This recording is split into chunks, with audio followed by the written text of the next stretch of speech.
আপনি দিনের সব পছন্দ, খালি সুদের বিষয়টা অপছন্দ। মানে আপনি দিন পছন্দ করেন যে না মাশাআল্লাহ আলহামদুলিল্লাহ, তাহলে সুদটা কেন? এটা তো ব্যবসার মতো, এটাও লাভ ওইটাও লাভ, আচ্ছা এটা কেন হারাম? আপনার অপছন্দ, আপনার অপছন্দ। মানে সব পছন্দ, এমনি কোরআন তেলাওয়াত পছন্দ, নামাজ পছন্দ, কিন্তু সুদের বিষয়টা এটা আপনি মানতেই পারতেছেন না কোনো কারণে। আমল নামা সব শেষ, অপছন্দ করতে।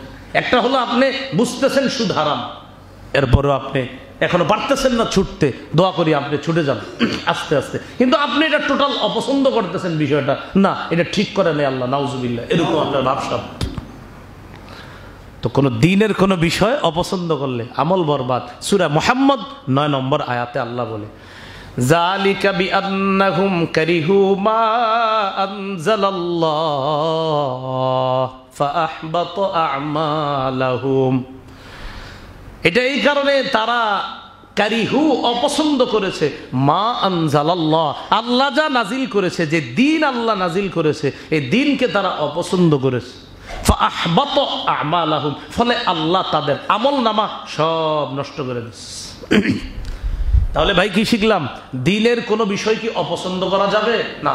ফলে আমরা টোটাল দিনকেই ভালোবাসি, ইসলামের প্রতিটা বিধিবিধানকে আমরা ভালোবাসি। হ্যাঁ, অনেকে আপনার কি আমরা এটা স্বীকার করতে হবে যে দিন সুন্দর, ইসলাম সুন্দর, ইসলামের সব সুন্দর, কিছু বিষয় আমার দ্বারা ভুল হয়ে যাচ্ছে, আল্লাহর কাছে আমি ক্ষমা চাবো, আমি ফিরে আসব, এটা ঠিক আছে, কিন্তু এটা না বলা ইসলামের ওই বিষয়টা ভালো লাগে নাই, নাউজুবিল্লাহ, তো কিন্তু আপনার আমল নামা বরবাদ হয়ে যাবে।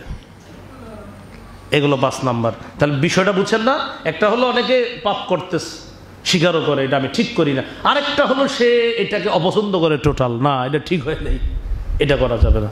এগুলো 5 নাম্বার। তা দিনকে অপছন্দ করলে আমল বরবাদ।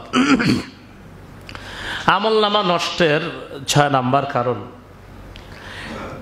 আল্লাহকে নারাজ করে এমন কোন বিষয় আপনি অনুসরণ করা, যেই জিনিসগুলো আল্লাহরে অসন্তুষ্ট করে আর কি, এমন একটা কাজ করলেন যে কাজটা আল্লাহকে অসন্তুষ্ট করে, এবং আল্লাহর পছন্দনীয় কোনো জিনিসকে আপনি অপছন্দ করা, মানে রব পছন্দ করে আর আপনি এটারে অপছন্দ করেন, আমল বরবাদ। সূরা মুহাম্মদের 28 নম্বর আয়াতে আল্লাহ বলেন, যালিকা বিআন্নাহুম ইত্তাবাউ মা আসখাতাল্লাহ ওয়া কারিহু রিদওয়ানাহু ফাআহবাতা আ'মালাহুম।